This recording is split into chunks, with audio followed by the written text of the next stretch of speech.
Okay.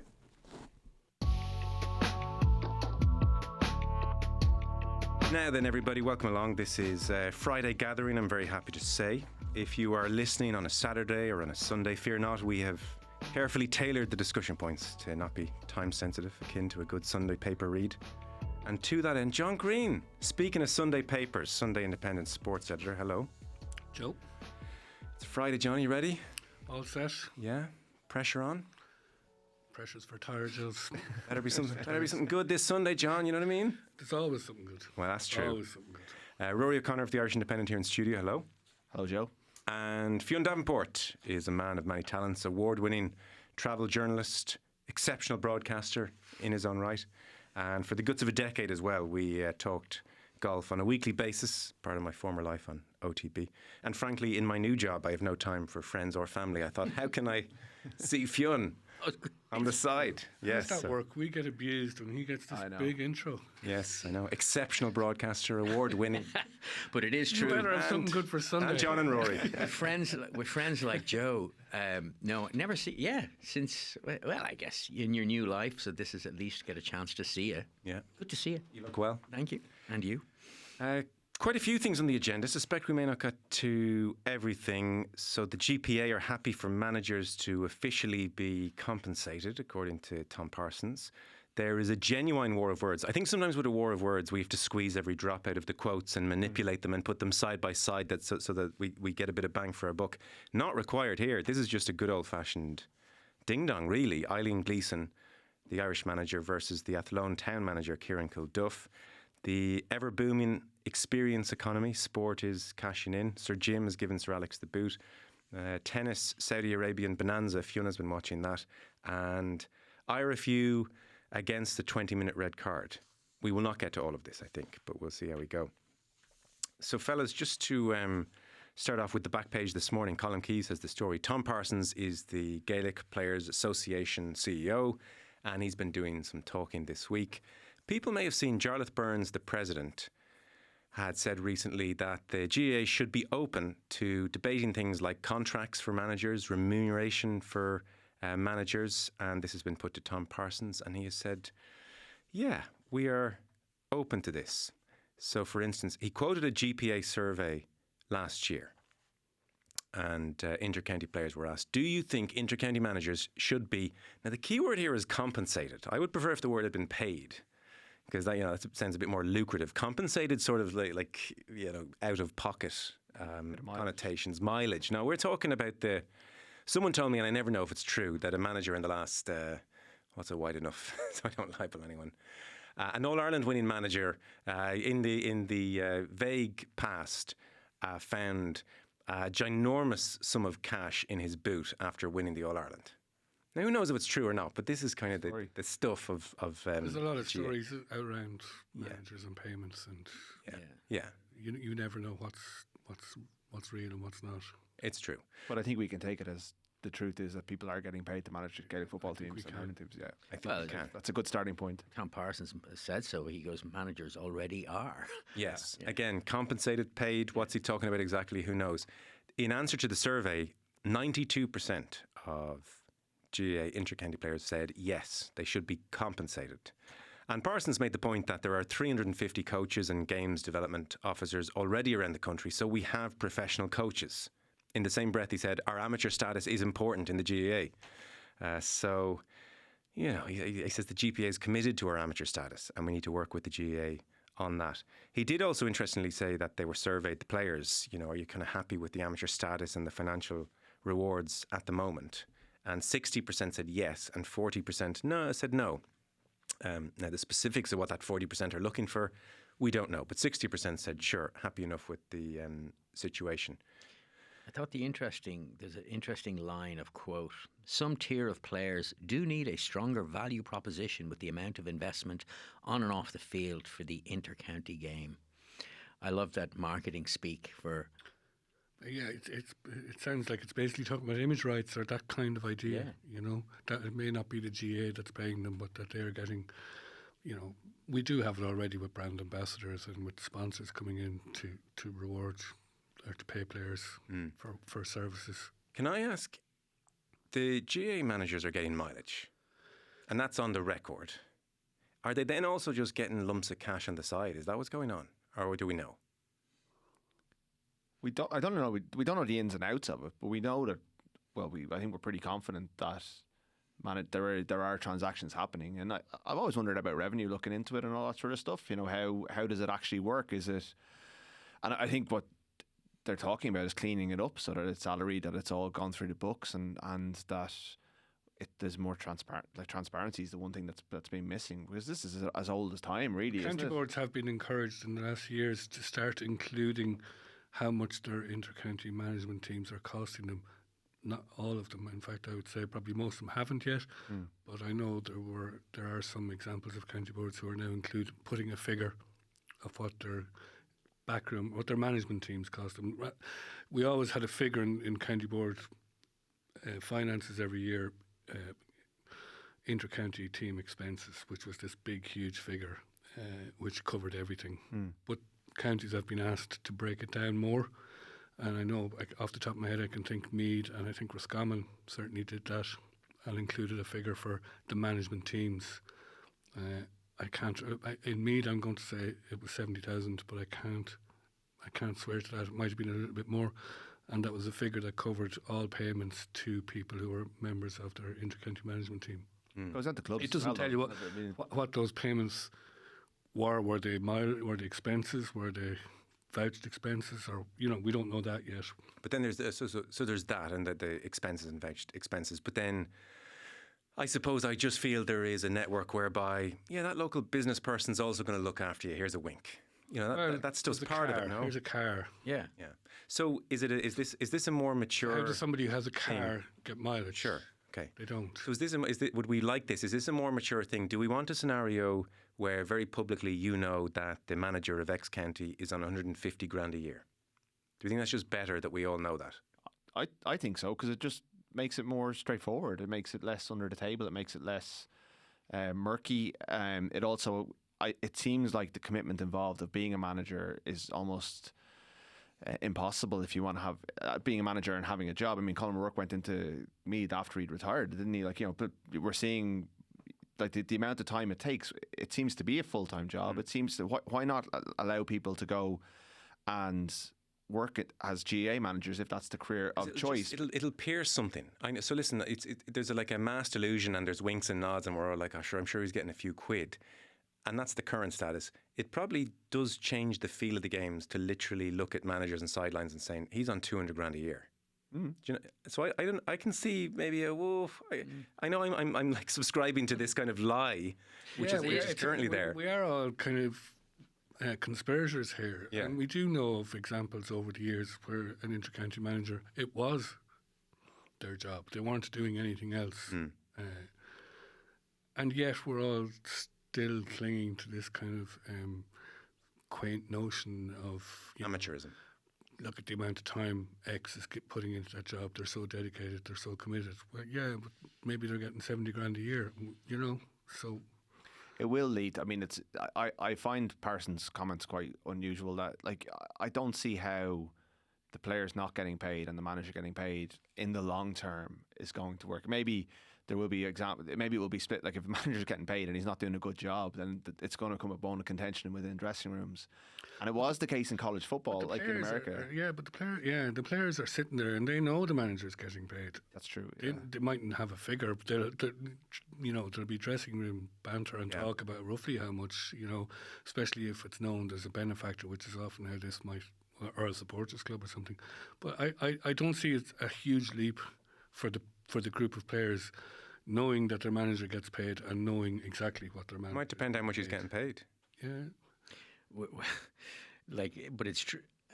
I have sympathy for Parsons' comments because he's trying to thread a particularly tough needle. Yes. And there's it's almost as though that we've been living for as long as I've been alive in this, in a full national version of Inspector Renault. Shocked to discover that there's gambling going on in this establishment.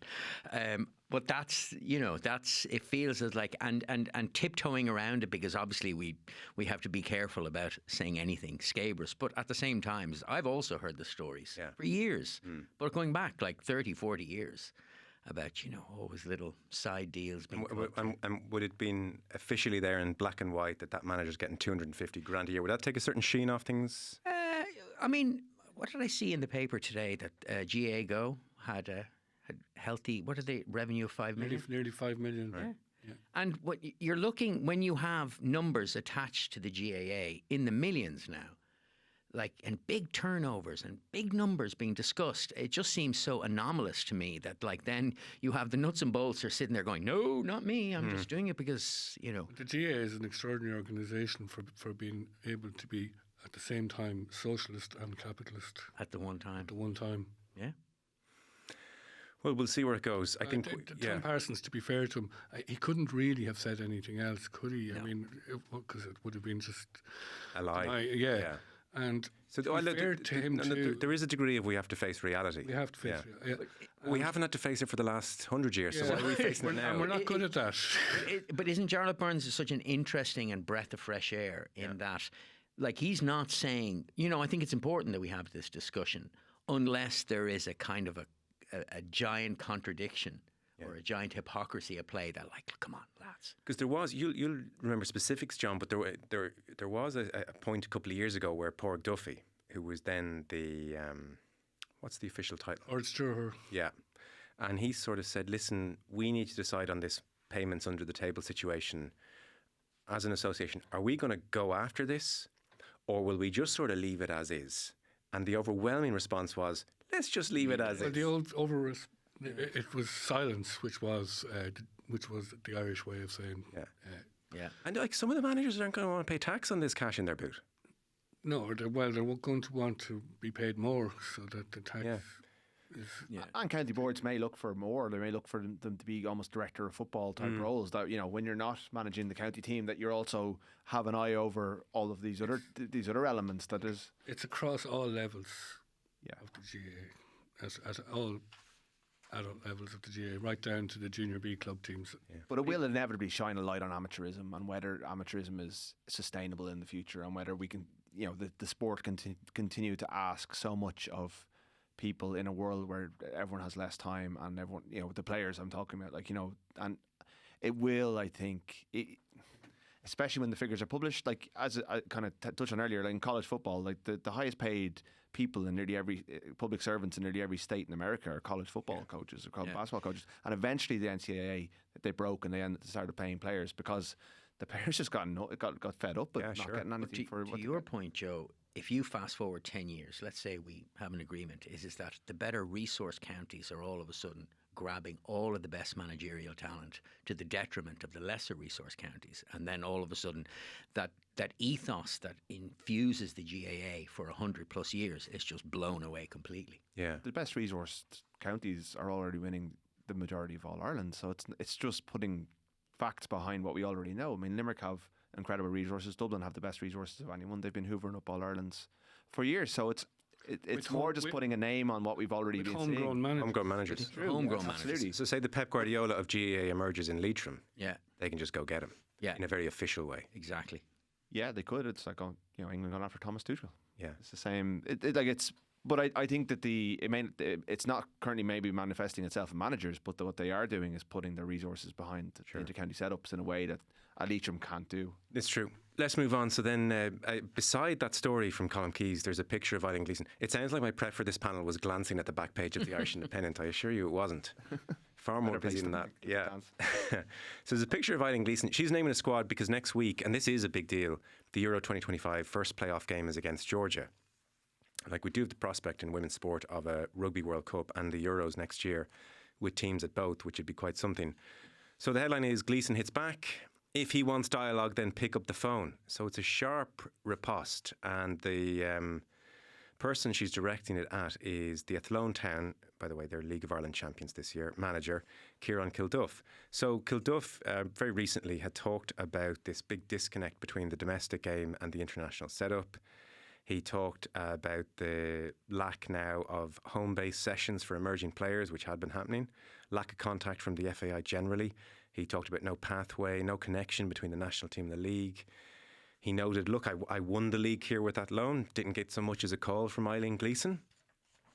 This was all put to Eileen Gleeson in her press conference yesterday. She didn't like it. What am I calling him about? I'm not selecting his players, she said.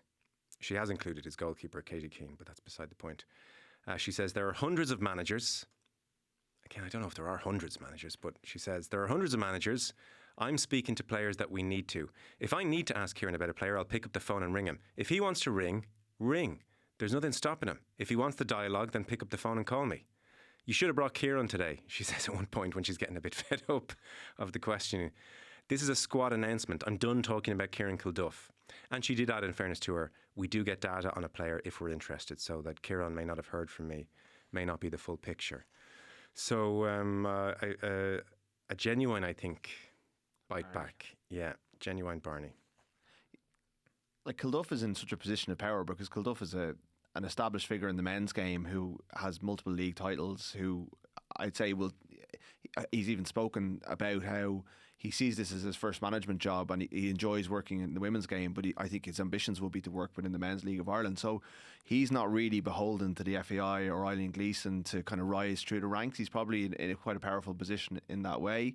And Gleeson's in her dream job and then suddenly this guy's coming out and kind of chipping away at her. So she's reacting, seems like very defensively. And I think she could have handled it better. In my view, it does.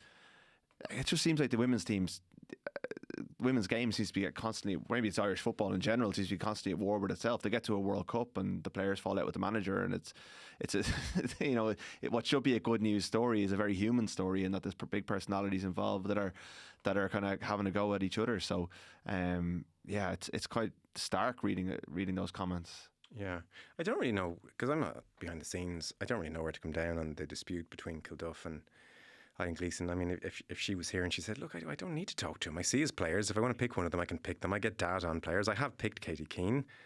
I didn't phone him when he won the league. I'm the Irish manager. I don't really need to necessarily. Maybe it's the wrong thing to say, but part of me thinks this is good for the women's game in a broader sense, that these spats and this soap opera quality is exactly what powers the men's game and the popularity of it. And so a good old-fashioned back page Barney. Again, I want Irish football to be run coherently and well, but it's no harm. I mean, if Eileen Gleeson just named the squad and everything's happy, it's not on the back page. And so, I know we're all saying, well, you hate to see this kind of thing, but it's precisely what you love to see. Well, here's the other side of it, which is that we're talking about it a couple of minutes now, and the actual origin of this is that Athlone Town are playing Shells in the Women's FAI Cup final on Sunday, and Kilduff did an interview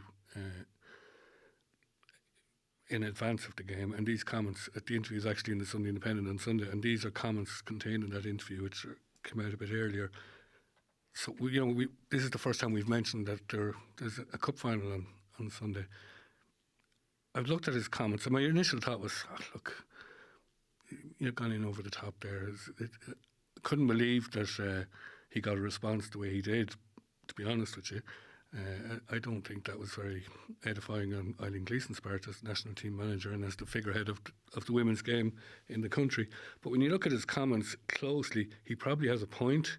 He may have been able to make it a little bit differently.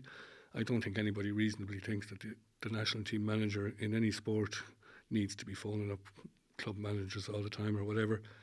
But his deeper point about pathways for women, girls and women playing football, kind of got overlooked a little bit in the spat. But I think that was, and as Rory said, he's probably going to be leaving that world at some point in the not too distant future into the other world of men's football. So he's doing it from a point of, I think, genuine concern about how women's football is going to develop in this country. And to me, it's just another one of those silly Irish football spats that nobody wants, and that I would say, the FAI are probably putting, head and hands. Oh God, this is the last thing we need. Why do you think Gleeson went so strong yesterday? Because she could have really played all this down very nicely. I don't know. It almost felt personal between them. I don't know. Very defensive. I thought she could have probably handled it a bit differently, and not more diplomatically, but with a little bit more authority and a little bit more sort of recognition of the position that she holds in the Irish game. No, it's a proper put down. What, in simple terms, she could have been bigger than that, I think. Okay. It does look like the women's game is making a lot of the same mistakes that the men's game made in terms of we're exporting our talent to England and hoping that they get and elsewhere. In fairness, that's one of the points he makes. Actually, is about the league. This is a relatively new thing. We have a chance. Like one of his points is, we have a chance not to make to not make the mistakes that the men's game have made. I would point out, by the way, under Vera Pauw's tenure, the absolutely straightforward message to the players was, get into the UK or get into a stronger league. Yeah. I mean, it was like, if you want to play for me, staying at home, Which not is what we've a been good telling option. our men for our men's and players for a long time. But I understand Vera Pauw saying that because, okay, long-term strategy, would you like a thriving and high-standard domestic league? Of course you would. But Vera Pauw, I'm here for the next 2-3 years. Yeah. While in the meantime, get over there. Yeah. What do you make of it all, Fionn? I kind of agree with John. I think the argument is almost as always just like it's a kind of not hurtful is the wrong word, but a kind of a pointed reminder that women's football here is not even an afterthought. It's kind of at that international level. So I don't know. I was thinking, is Heimer going to ring whoever wins the league? You know what I mean? Or did Gareth Southgate ring Guardiola to congratulate him on? What I'd say in defence, though, of Eileen Gleeson is she is not Heimer, who's never even stepped. Well, actually, to be fair, he's attended quite a few League of Ireland games now. But Eileen Gleeson is of this country's female footballing culture. She's been absolutely ensconced in it for her entire career. So maybe a part of her is actually her back is up because she's thinking, this fella's calling me out. So that's what I was going to say. Is that like for Eileen Gleeson, it's like, oh, come on, you're reading into this something that just isn't there. Like, I didn't ring you not because I want to disrespect you. I didn't ring you because, to be honest, I didn't think about it. Like, if you want to chat, call me. You have my number. Just ring me anytime you want. I didn't get the sense she actually did want him to call her. No, probably not. Like the Irish rugby system is a pretty aligned system. Andy Farrell will be on the phone to all 4 provincial coaches, finding out about players all the time. His coaching ticket, now it's 4 teams, it's much easier. And they will attend training. That is his base, though.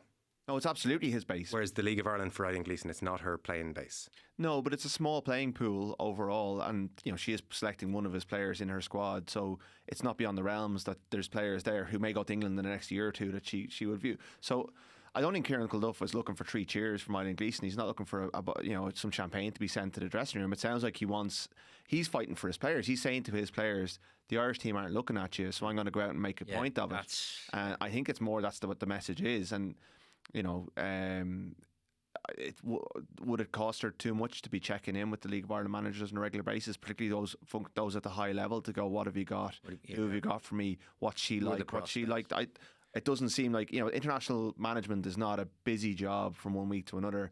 It doesn't seem like it would cost her too much to pick up the phone and keep a relationship going. I suppose the worrying aspect, and you could aim this at the two of them, is if there was a sincere effort to try and improve the situation, they would have done this privately. Mm-hmm. Yeah. He could have rang her and said, listen, Eileen, you may not be aware, this is sort of how I'm feeling. And she, on seeing his comments, may have picked up the phone and said, Kieran, listen, no slight intended, didn't really, I'm watching the players, I'm watching the game, sorry. But actually, instead, it's, But this is the point, isn't it? It does point to some kind of a dysfunction it does, in Irish women's football. The experience economy is something we touched on during the week on an Bits and Bobs episode, and I just thought it would be interesting on a few fronts, not least because 80,000 went to a Leinster-Munster game at the weekend, because Fionn, as a travel journalist, this is kind of the world to an extent you inhabit, and John, because you're here, you can so the Ryder Cup tickets at Betpage Black are $750 per day, which is a hell of a jump from Rome, $250. And they've cited things like macroeconomic pressures, post-COVID supply chain, the war in Ukraine, etc. But it just seems like a bit of a shakedown, I think, is everybody's consensus. And I was mentioning during the week there was a good piece by James Marriott in the London Times back around the time of the Oasis prices, and he was talking about the experience economy and the extent to which it's booming. And there's now a fairly well accepted trend that people would sooner splurge on experience over possessions. And he had mentioned an Evening Standard report citing a huge surge in ultra expensive restaurants in London. So the kind of 150 sterling per plate meal is now really booming in London.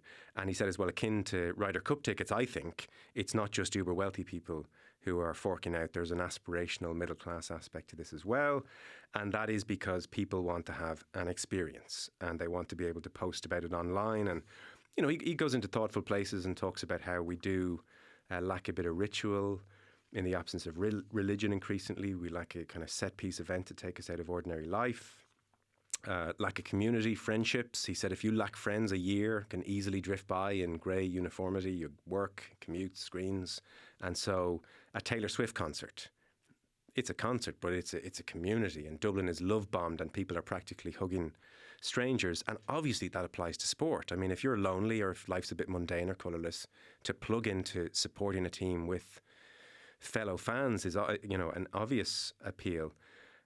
He does conclude, by the way, he doesn't want to deny the fun of expensive restaurants and concerts. It's just to suggest the huge quantities of money people are forking out are a sign that we are loading these experiences with more significance than they can properly bear. So I guess if he had written this over the week, his conclusion would have been, don't pay $750 for a day at the Ryder Cup. But people are doing it. And it's going to be something that sport, I suspect, can take advantage of. Fionn, you're seeing the cold face of this, obviously, with tourism, which is the ultimate kind of experience. Yeah, expensive holidays, people going on bust the budget holidays, etc. Funflation, don't they call it? Yeah. It's an interesting one. It bucks economic trends that go back really since the birth of capitalism. So when there is like straitened economic times, like cost of living has gone up, rents are higher, energy costs have gone up, etc., etc. Traditionally, like when you look at the cycle of how economics works, is people tighten their belts, but not now. So this is an interesting one. Economists are kind of fascinated by this because in the post-pandemic world, and sometimes the pandemic can do an enormous amount of heavy lifting about kind of behavioural shifts, but there seems to be a fixed behavioural shift on foot of the pandemic experience. Where, as you said, people put greater value on experiences and are willing to spend the money. And like often, and maybe this is over-egging the custard slightly, but it feels to me that it's a natural response to the existential dread that so many of us feel about an uncertain future, about the inability to buy a home, about climate change and what's the future going to be. So there's a sense that, like, for a lot of middle-class people, here, elsewhere, there's a sense, you know what, to hell with it. Like, and the example was, my wife is a big Taylor Swift fan. I'm not. I couldn't care less about Taylor Swift. But when I got an opportunity to get Taylor Swift tickets, I jumped at it, not because I care. And sure, it was part of it was I wanted to give my wife the experience, but I was really curious about that shared collective experience that a Taylor Swift concert offers, even though the music itself is kind of irrelevant to me. And 3.5 hours of, like, whatever it was, 50,000 people screaming their heads off is a compelling thing. And I presume documenting our lives online is a huge attraction as well. That's a big part of it as well. I mean, I think... You did post from the Taylor Swift concert. Oh, yeah, sure. It's, Look, you know, all those clicks, you Joe. did. It's all about those clicks. But the idea that Taylor Swift, who, when she came here at the last cycle of concerts, it's like they couldn't give away the tickets. Now all of a sudden it's generating $5 billion in consumer spending. And it's not just Taylor Swift.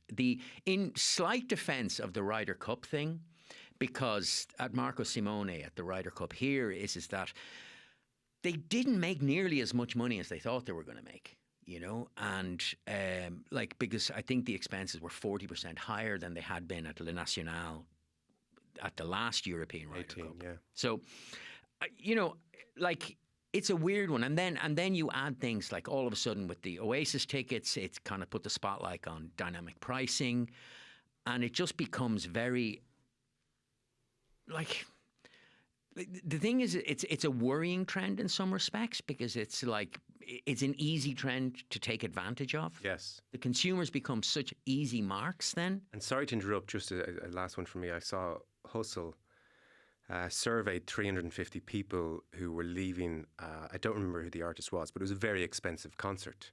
And so of that 350, which is a reasonable sample size, nearly half, 40% of them said the experience had been tainted by the constant knowledge of just how much they were being ripped off and just how much they had forked over. Because Conan during the week was saying, one of his favourite things is to go to a club match and to pay your tenner. Because you don't feel like you're being absolutely screwed over. There's a kind of a pleasant aspect to being invited in. I dare say League of Ireland, it's a different concept to the New Zealand tickets, which we'll be talking about. I guarantee you the week of the game. Oh, absolutely. How expensive are they up to now? They're 135, I think. And no problem selling that out. I wouldn't be shocked if the IRFU were sitting around going, $750 for a rider. Why are we not charging $250? They have that delicate balance of being a governing body, and the GAA has this as well, where you have to strike a balance. It would be very difficult for them to go surge pricing, for example, because the negative PR that would bring. Would it though? Yeah, I think so. I'm sure they've looked at it. I'm sure they're tempted by it. I mean, they don't sell their tickets on Ticketmaster anyway. Their tickets go via the clubs. Yeah. A lot of clubs, especially at All Blacks game, notices went out to members saying you're not getting tickets through us because we've basically bundled these up and given them to corporates. I think the attraction of everyone wants to film the haka and put it on their social media. People with no interest in rugby want to experience that. And the All Blacks game will always have that cachet, whereas the other three games, as far as I'm aware, are not fully sold out just yet. So maybe the Australia game is. But the RFU, we're only 12 years since the Aviva opened. They put the ticket prices too high and they couldn't sell out the place. It's in Sexton's book. The first couple of games were really underwhelming. It was an all-time. They had to apologise. All-time recession then. And I think to be fair, the experience economy has exploded since then. Yeah, there is that thirst and hunger. Ronan Mullen during the week also made a point, which I thought was very valid, is that there are a big swathe of people now, even up to their 30s, maybe early 40s, but certainly 30s and 20s, who have almost given up buying a house. It's just so far beyond them. But they're professionals with disposable income. Yeah. That's what I was a cohort money to spend. I take your point from there is a lot of disposable income out there among a certain group of people, a very large group of people. I personally, I don't understand it. I recently I wanted to see a concert. It was a particular concert I wanted to see. Who? David Gilmour, the guitarist from Pink Floyd, was doing a concert in Rome, and this was my idea of this is something I really, really, really want to do. And the tickets started at about 700. Oh, John. Whew. And I said, no. No, yeah. That's just mental. I'm not doing it. It would have tainted the experience if you. I don't know, because it's a good point. I hadn't thought of that point. But I just said no, and I really would like to. I really, really would have gone to it. But I know a group of guys. You may even have done this, Fionn, but I know a group of guys who went to the Masters this year, and it was like they were away for 4 or 5 days, and it was one day at the Masters and then golf the other days in the general area. I can't remember the cost of it, but it was well in the thousands for this, well in the thousands, And I thought they might regret it, They came back and they said it was a phenomenal experience, and the biggest mistake they made was that they didn't go for an extra 2 days. Yeah, fair point, because it's easy to look at the trend and say, God, people are really missing something in the core of their lives and treat it that way. But you kind of have to tell people you had a great time, though, didn't you? If you spent that much money and you've gone all that way, you kind of, if internally you're wresting with the decision, you kind of have to go, oh, no, it was brilliant. And I think people would be honest enough to say, look, it'd be nice, which I wouldn't do it again, but no, these were very much so, I'd like to go for 7 days. It's the most expensive thing we ever... and golf is a hard sell. I mean, yeah, sure. The Masters is different. It is, I suppose. The most expensive thing we ever splurged on, house and cars aside, was our honeymoon. And it was very expensive. I mean, we really kind of just... my instinct would have been, and this is like a failing on my part, my instinct would have been, let's just do 2 weeks in Italy or something. And my partner, my wife said, no, do you know what? Let's go holiday of a lifetime. And this was in 2019. So it turned out the timing was very prescient with COVID. And so we went to South Africa for a week, Kenya for a week, which involved safari in Nairobi, and then to round it off, Seychelles for a week. Why not? You know what I mean? Yeah. And Go big or go home, Joe. But every other holiday we've ever been on, we are literally 2 weeks in Mallorca, 2 weeks in Spain types, modest, normal holidays. But we just decided to go big. I have to say, still, it's the best thing I ever did. So I look back on it now, and we still look at the photos. We still talk about it. Like, it's not to consign these experiences to say, God, the other 50 weeks of the year, your life is really missing out on something. But it is just to note that capitalism being what it is, people have realised we can charge whatever the hell they want. Yeah, Do you think this is just a moment in time, and do you think this will fizzle out? Dunno. Or are we gone down a road now and there's no turning back from it? No, it's hard to. I mean, Would you both of you are really, really keen. You love golf and you like going to golf tournaments. No, I don't like going to golf tournaments. Okay, right. Because I've been to a few and it's not actually that No, enjoyable. golf is the worst sport. So would you pay watch Would you live. pay as a golf fan $750 for a day at the Ryder Cup? Absolutely. No. John, I wouldn't pay $200. No.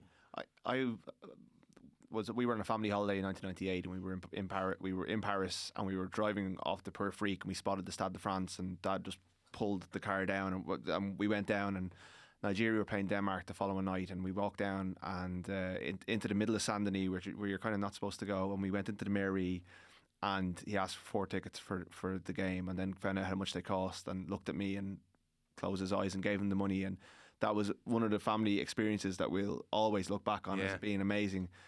2014, Ireland toured Argentina. The World Cup was on in Brazil. I finished covering the tour and flew into Brazil to Rio for 4 nights and hung out with Dan McDonald and kind of a couple of journalists I knew. But Argentina were playing Bosnia in the Maracanã, and I went out with a wad of cash and stood on the side of the road and tried to buy tickets. Like, I think I had something like 600 or 700 quid in my pocket, which you're not really supposed to do in Rio. I didn't get tickets, and I missed a 1-1 draw between Bosnia and Argentina. A chance to see Messi at the World Cup. I was so relieved because I watched the game. I didn't see the game because I was standing on the side of the road, but I was so relieved that I didn't spend that money. I was at that game. Were you at that game? Yeah. Like, it was nothing. No. Like, it was kind of like I would have been able to go home and say I saw Messi at the World Cup, but actually I saw 1-1 draw between Argentina and Bosnia. Like, it would have been cool, but it wasn't worth the money. So it's weird. I don't know. It is weird. I thought actually, if you had asked your question a different way, John, the $750 at the Ryder Cup could have been different. If you had said to me, would you pay $750 to go with your father on a trip to America go and so that's like a completely different. It is different, but thing. that's how people view sporting events. They do bring, particularly males, I suppose, they do bring generations and family and friends together. Trips to the Euros or World Cups. You're therefore, to be fair to people, you got to give people credit. They're not just paying to be at the match just to see Messi. Me and my dad. Well, yeah, me and my dad and my son went to the All Ireland this year. Yeah, so that's very special then. Yeah, and it's like 3 Johns in a row. I don't know, like I said to you earlier, I think I may have been 3 or something. 4 anyway when I was at my first All Ireland football final, and it's always been a thing with me. And that was brilliant to be able to do that. You know, what would you draw the line at for an All Ireland ticket now? You and your father and your son. What would you pay? What were they this year? They were 100 quid, weren't they? Yeah. What can I get you up to? Yeah, I'd go more than that. Yeah. Would you go 100 quid is nothing. Would you go 250 each? Oh, It's you and your dad and your son. yeah. Oh, Do you know? See, this is what I mean. He's making me feel bad. Joe's working for the. That's how it works. But Yeah, I think that's. I don't think that's. I think you're into the realm of you. Well, okay, we won't be watching 15 men behind the ball anymore, hopefully, but yeah, I think no, 250 ahead is Too much. because it was the Ryder Cup tickets that prompted the conversation. The weird thing about golf is that, like, if you go to a sporting event, all of you, whether you have bad seats behind a pillar or a sitting pitch side, you'll see the winning goal or you'll see the thing. When you go to a golf tournament, and particularly the Ryder Cup, you could be, 3,000 yards away from the winning putt and go, what? Oh, it's over. The last time I met Fionn was in Gleneagles. We went to in Gleneagles. 2014. Yeah. And I don't have many memories of that weekend, but I do remember that my best seat for the action ended up being in the big tented area where Watching big it on screens TV. were. Yeah. The Ryder Cup's the worst of the lot because often only 4 matches on at one time. Yeah. The crowd aren't spread out at all. But to the broader point, in the end, everyone makes a decision about how much money is going to see Messi worth. I remember going to the quarterfinal of Chelsea-Barcelona in Barcelona, whatever year that was, 2005. But the Torres goal or before that? No. It was See, you the can't return. Can't even remember. No, I can't remember, but I went only to see this young Tyro, Messi. That was it. And I was in Barcelona. We went to Barcelona specifically for a few nights. So I've seen Messi a bunch of times. Yeah. But the point is that like, so that hype, like in the end, now it becomes just kind of an Arsenal anecdote where you kind of go, yeah, I saw Messi play, but I don't really remember. I remember him doing something nice down in the corner, but like, you know, I've seen him do that 10,000 times on TV. But it's about that thing where you're kind of almost, you're no longer making conscious decisions. It's interesting that you drew the line, even though I'm assuming you're a big Pink Floyd fan, and the chance to see Dave Gilmour was something maybe that you've been looking forward to for a long time, but you drew the line at 700 quid. Yeah. But there's lots of people who kind of convince themselves otherwise. And to that point, a lot of the ticket sellers know this. So the way it's working now is those premium packages that are first on sale, they know that there is the super fan who will lose their minds and pay whatever it is within a relative amount of reason that is fast going further and further out. And they will send them that premium ticket. Oh, you get to stand within, say, 50 feet of the star, and we'll give you like a little box of swag, send it to your house. And all of a sudden there you're 500 quid poorer. Because they know that fan exists, that person exists, and that's a really dangerous thing because it just creates this kind of like frenzy. Frenzies, yeah. We have tunnel seats in Premier League grounds now where you can kind of watch what goes on in the tunnel and, you know, different stadiums. I do think in Ireland, like if we're going to go down the route of experience sport or sporting events, the stadia are not really like. The game is the event still. Yes. The stadia are not really set up for it. And the GAA has not. We don't really know what we're talking about really when it comes to like what was the Leinster Munster thing? Was a few fireworks. Yeah, and Mike McCarthy doing his pre-game act, and that's kind of. And I think Leinster are probably more advanced than anyone in that sort of. Why did that game sell out? It's an interesting one. The Munster Leinster. Yeah, I think there's this.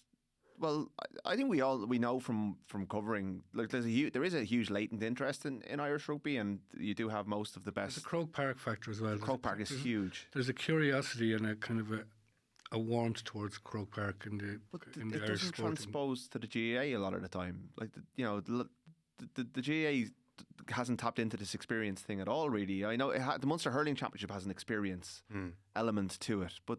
You know, until we get to final, people don't seem to want to go to Croke Park. It's quite unusual. I used to go all the time, and I stopped going in the last 2 years. Yeah. I think this weekend because there of does what seem was to be a bit of an happening event thing happening. conversely- I've got friends who are texting, going, "Will we go this weekend To see the the experimental the law thing?" 15 quid the tickets. Yeah, for 2 days. I think what happened is I think there was a 50,000 cohort rugby fans, jump at this. And then I think the event frenzy kicked in. Yeah. And another, That's a lot of.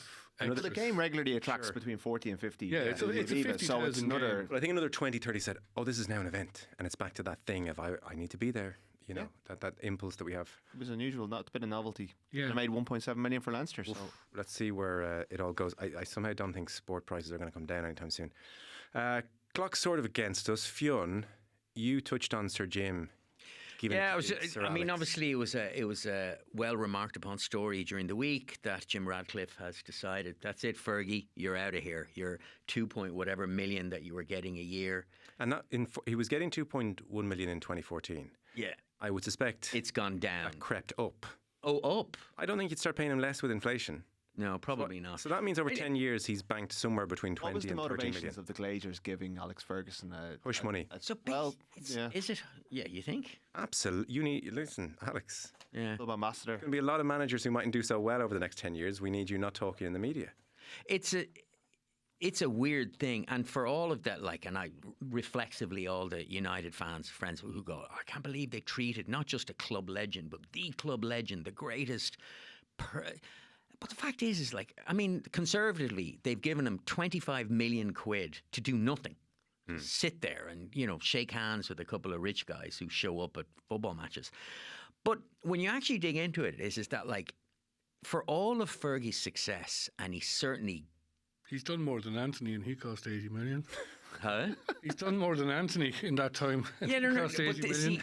But at the same time, is that like, if the club wants to and needs to renew itself, they need rid of him. Absolutely. They need rid of him. Arsene Wenger, when he left Arsenal, didn't show up to the Emirates Stadium for years. He didn't come. He didn't Oh, sorry, come back. you wouldn't have Ferguson at games? No.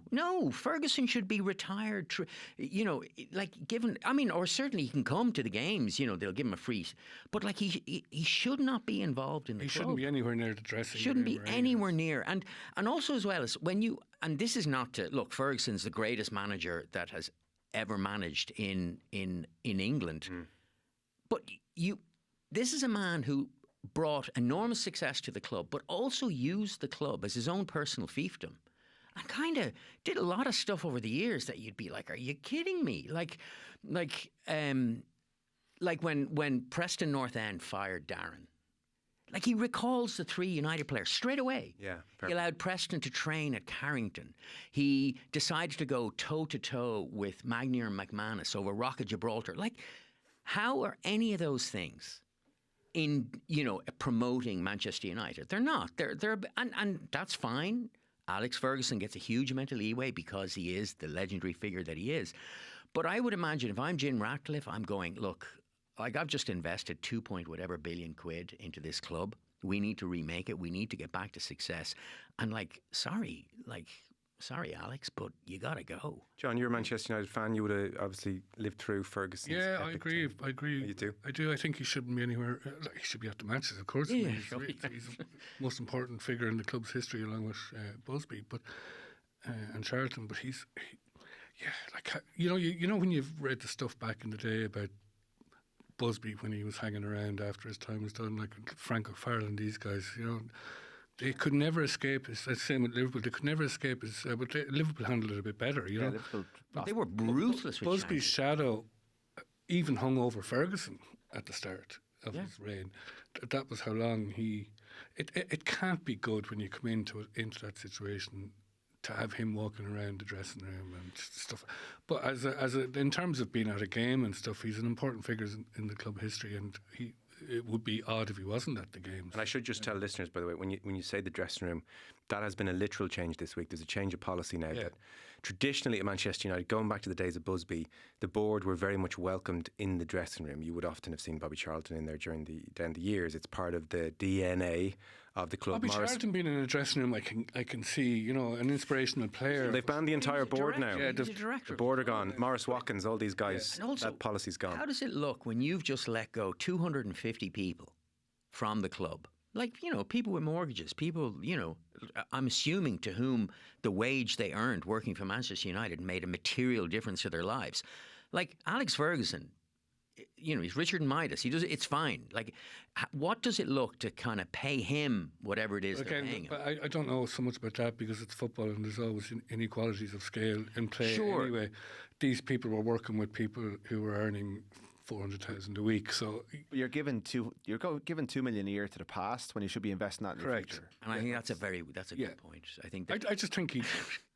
I actually couldn't believe he still had the kind of access that he still had at the It was club. quite telling when he was sitting in that line. Remember at the Aston Villa game, where down the bottom, like the Politburo, but he was still there. he was maybe there. he was about to be elbowed off. But this line of great decision makers and high performance people, and there's Alex Ferguson at the end of it was just like I'm not a business person. He's still a non-executive director. So to what extent that means he's still involved in some decision making is possibly open to interpretation. And he will, by the way, keep his director's box and his table for 8.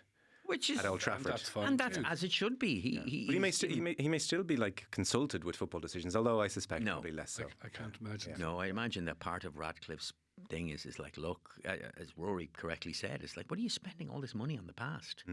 And the thing is, This crumbling stadium with this crumbling 2 team. million's not that much money. how long before he's on the overlap? oh, that's a good point. That'll be a good episode. He's just done Ali McCoist's new TNT podcast show, so I might take a week off that week. I mean that is the holy grail, isn't it? That might be the end of the overlap because it'll never recover from it. Force them just to hug. I don't think Roy ever will. No, Ever. no. I don't know. You think? I don't know. I literally don't know. I'd But be shocked. would you be shocked? Shocked, yeah.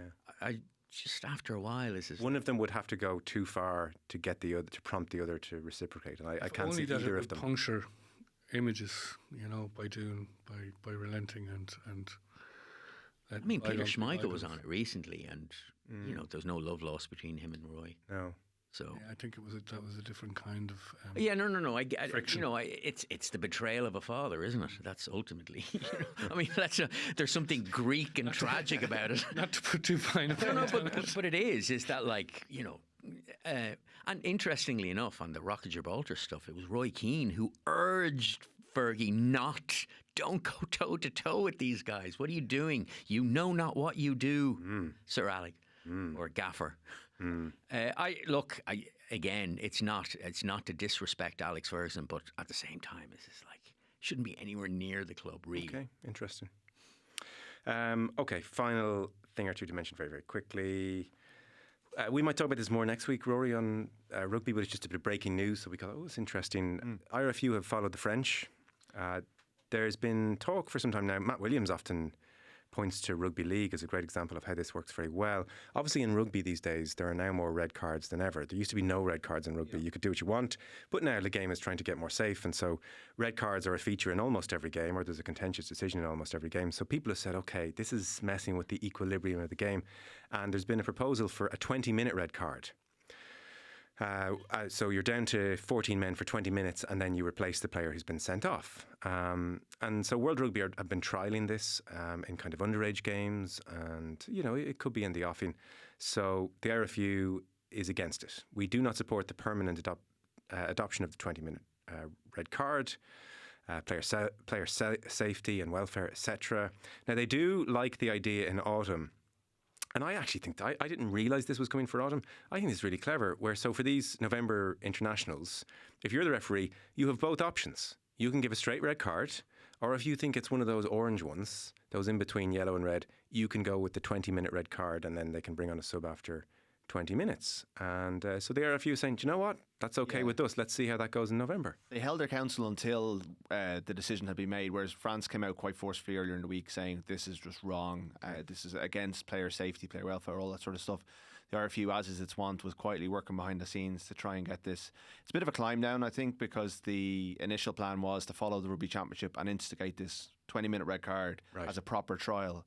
Now, where I would think this might run into problems is we now have three options. So a referee, John takes Fionn's head off, a referee walks up, looks at the footage, and now has three options. He's got, penalty only. I suppose there's four options. No offence, penalty only, yellow card, 20-minute red. Sorry, there's five here. 20-minute red card or a full-on red card, which is the same colour as the red card. He will be mic'd up, so he will be able to communicate with the entire stadium, which is good because people in the ground will at least know what's going on. I'm not sure. John asked me earlier before I came in, and I haven't been able to clarify if the bunker is still at play, which is another complication of as to whether they refer it to someone else elsewhere who watches it and kind of speeds it up. So I think if you're going to a bit like this stuff this weekend, if you're going to trial something, you should trial it in isolation and see how give it a chance to work, because I guess if New Zealand and Australia are pushing for this hard, you at least then can go back to them and say it didn't work. Yeah. Whereas now you're kind of giving it an out, and it's a bit of a fudge, but it was very unpopular. I saw Ron O'Gara talking about it this morning, saying it was really a poor look for the sport. That's the 20-minute red card itself in isolation, that it's not strong enough punishment for acts of foul play. But it's all part of an idea of speeding up the game and not ruining contests. There's going to be the shot clock is down to 60 seconds for conversions. There's 30 minutes set for scrum. 30 seconds to set a scrum, 30 seconds to set a line out. It's quite similar to what's happened in GAA this weekend. It's trying to make it faster, more attractive. Okay. The last day I was in here, we were talking about the Cheka suspension over the head injuries. This just feels like another sort of backward step, doesn't it? Against at a time when sort of rugby is fighting off this image that it has, that it's a dangerous sport to play. And I think O'Gara's point that it's not sending a strong enough message in terms of punishment for particularly. I mean, we mostly think of head tackles, don't we, when we think of red card in rugby? I mean, that's what we think about. It feels like it's a little bit of a softening. Maybe. Yeah, okay, interesting. Your point about how it's more complicated for referees, I accept. But I think a world where there is the option for a 20-minute red card and then that player is replaced, I quite like that. I think there are more red cards in rugby now, and it does affect the game. I mean, I'm not one of those that says, well, game ruined. But like your heart sinks a little bit sometimes, World Cup final, 14 men. It's like, it's not, okay, we have to do it. I understand why we have to do it. player safety, but it's kind of, it is increasingly like an aspect of rugby where so many games have a red card. And I think if you're the player, the fact that you are off the field, let's be honest, all players are selfish fundamentally. You're off the field. You're suspended for the next game most likely. I think that's still a healthy enough deterrent. And okay, a manager might think to himself, a coach might think, well, listen, nice one. Okay, let's batten down the hatches for 20 minutes, then I can get someone else on. Yeah, okay, but it's the player who's going to make the decision. John, is he going to take Fionn's head off and think, that's okay, I'll be off the pitch completely and suspended? I still think John's thinking twice about that. I wouldn't shoot this down. But what if the guy you're after taking out, he's gone, he's left the field, he's gone for the rest of the game as but well. you still have the option as the referee to go, John, that was a disgrace, full red, 14 for the rest of the game. I think that little bit of option within might be good. Still enough of a deterrent, and if something is very serious, you definitely get a red card. I'm not saying lose the red card, but I think maybe that in-between option is worth exploring. The NHL, it's odd to use the NHL as a parallel example, but the NHL traditionally always had two kinds of players. Yeah. It had the skillful players, your Wayne Gretzky's, etc., Mario Lemieux's, etc., and then it had the killers. Sort of like Junior GAA. A bit like that. And the killers were there to protect the talent, the skillful players, and to beat the crap out of everybody else. And like, even though I think your point is well made, I think players are selfish but not most rugby games aren't a final. So the idea is that like, sure, I want to stay on the pitch, I want to keep playing, but maybe it's a wet Wednesday and maybe my manager, I'm going to have players that are designed. These are the fighters, the scrappers. It opens the door to the possibility of something like that, I think. And I do accept it, It allows you to plan in discipline a little better. You could certainly say, well, if we get their best player off the pitch, it's worth it. It's a sacrifice worth making, and then the rest of the team looks at the guy who's gone. But I would trust the referees to take into account, you've just taken their best player out of the game. That looked deliberate to me. That's a red card. I think that's a jump. Do you? Yeah. Oh God, I trust referees with that. That's interesting. I mean, Richie McCaw was, the greatest seven of his generation because he could befuddle the referee into thinking, no, I'm not doing that. What are you talking about? I know it's hard to take someone out of the game without everyone knowing what you're doing. No, but Rory, final rugby educated word. That's a stretch. From a rugby man. I'm torn on it a little bit because I don't necessarily agree that a red card, with the premise that a red card ruins matches. Like, that World Cup final was still compelling and New Zealand still nearly won it with 14. And if they had, they might have put the whole thing to bed. I'm open to looking at changes, but this does seem to, all the stuff that John said about, the sport needs a better look, and this is not necessarily a better look. I think they were worried as well that if A punched B, he got a 20-minute red card. Like, that's an old-fashioned red card offence. I think that's part of it, is that remains a red card offence. Yeah. But I didn't see this as one of rugby's the fact that a red card was a red card is one of rugby's major flaws. I think teams not adapting to the seriousness around head injuries, and New Zealand in particular, because they keep getting players sent off, is a much wider and more important issue, and this gives you a reason not to do that as much, and that's not a good thing. Okay. You're looking at me with intent. No, I agree with him. Okay. I agree with Sorry, I thought you were about to say something profound, but you had nothing. No. Rud nailed it. I got nothing. We got to everything except you and your Saudi tennis, sorry. Lads, Six Kings. I don't even know what that is, but apparently Six Kings is the most lucrative tennis tournament in history ever. Right. Six players playing in Saudi for £4.6 million sterling. The final is Yannick Sinner against Carlos Alcaraz on Saturday. No concerns whatsoever. There's no live PGA Tour split here. The tennis player, even despite, they've been complaining about a packed schedule all year. Similar to golfers who complain about, we play too much. But they all showed up to Riyadh to make the money. Yeah, that was great. Thank you all very much. Really enjoyed that. Fionn Davenport, thank you. Rory O'Connor, thank you. John Greene, you got a paper to get ready. Let's get cracking. Thanks very much, fellas. Thanks. Good job.